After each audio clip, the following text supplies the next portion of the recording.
Tonight, a packed house to discuss a controversial club at a Chesapeake elementary school, the so-called after-school Satan Club at B.M. Williams Primary School has faced major backlash since its announcement to the school community. Tonight, our News 3 reporter Kelsey Jones is live from the site of that public hearing. And Kelsey, a lot of people came out to sound off tonight. That's right, Kurt. Along with many livid parents, some argue that the after-school Satan Club should not be at a school with children so young, while others argue it's not any different from other religious clubs. And damn the consequences. If it means we got to go to court and fight, then go to court.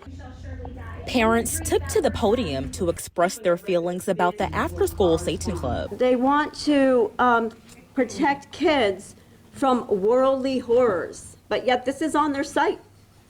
I don't know, when I was 7 or 5, that would have scared me. The name stirring up much controversy in the community.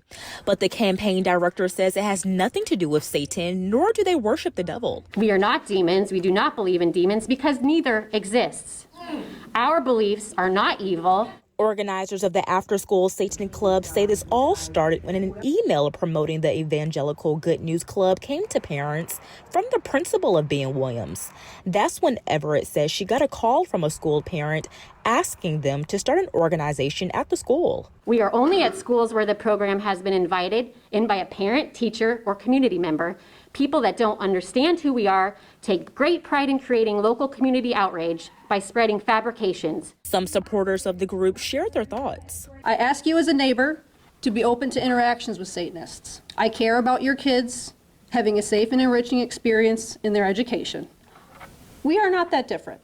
The group's flyer mentions that this club is voluntary and they are not trying to convert kids. Instead, they want people to look at the world scientifically and rationally. One Christian organization disagrees with the tactics of the club, but believes they should have the right to meet. Free society allows different voices, including religious voices, to speak.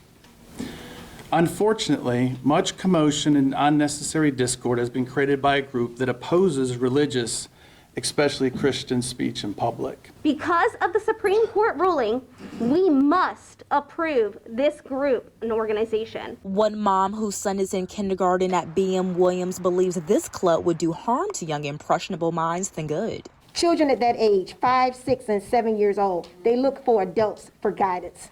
We set the tone. They model the behavior that they see adults perform. I am very disappointed. The December 15th meeting date for the club is now tentative as school leaders conduct a safety assessment. The kids have fun making arts and crafts, playing games, doing community projects, and learning about the world around them. Now, there is no timeline for this new, safety assessment, Kurt. And going back to what I said earlier, that will be the determining factor to see if this club will even operate at B.M. Williams. But for now, in Chesapeake, I'm Kelsey Jones, News 3.